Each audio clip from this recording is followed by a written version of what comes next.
Now, here we have one gorgeous turkey.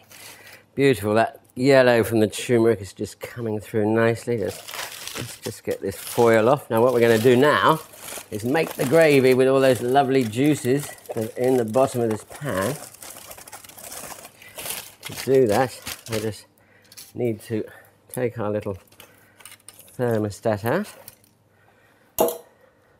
and then lift the turkey over here to rest. And the potatoes have gone in the oven. Let's get any juices out.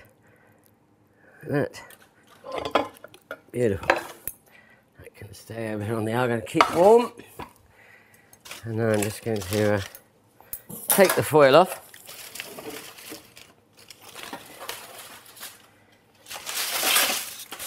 Look at those juices in the bottom. Now all those juices from the turkey will have dropped down, creating quite a sort of almost slightly Middle Eastern, North African flavours to this gravy. So it's going to be very different from your average British Christmas. So we turn the old gas on. Just give that a little stir.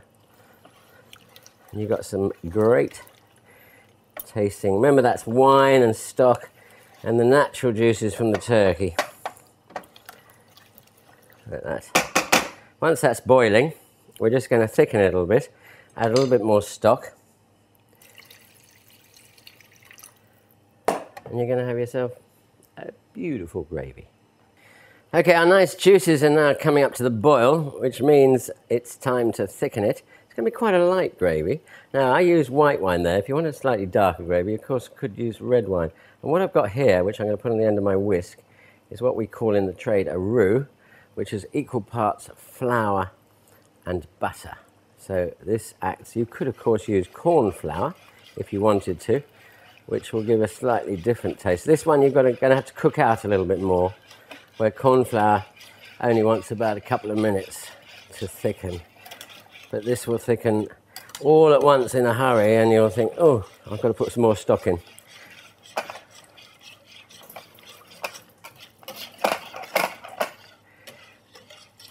So, a little bit more.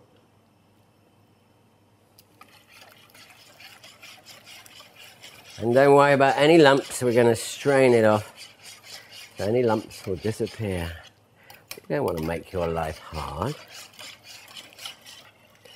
Alright, it's thickening up now.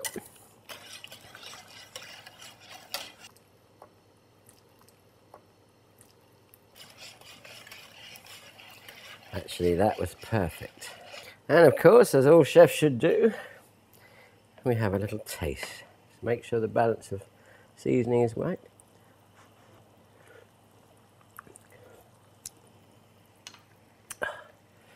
Drop dead gorgeous, that is. It doesn't need anything. Of course, you didn't expect to with all those spices in the mix, but it's perfect. Dare I say it. Okay.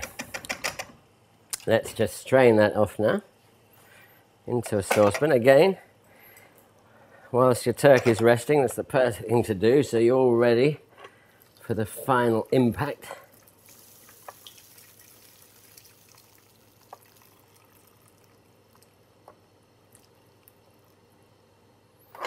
Now, if you're really thrifty, you see all those vegetables in the pan there, you could put those in a roasting tray in the oven and you've got yourself another veg. Good tip. The gravy is now ready.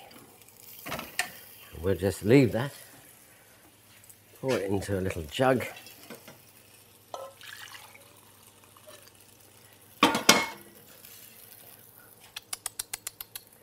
Messy boy. And there's our gravy.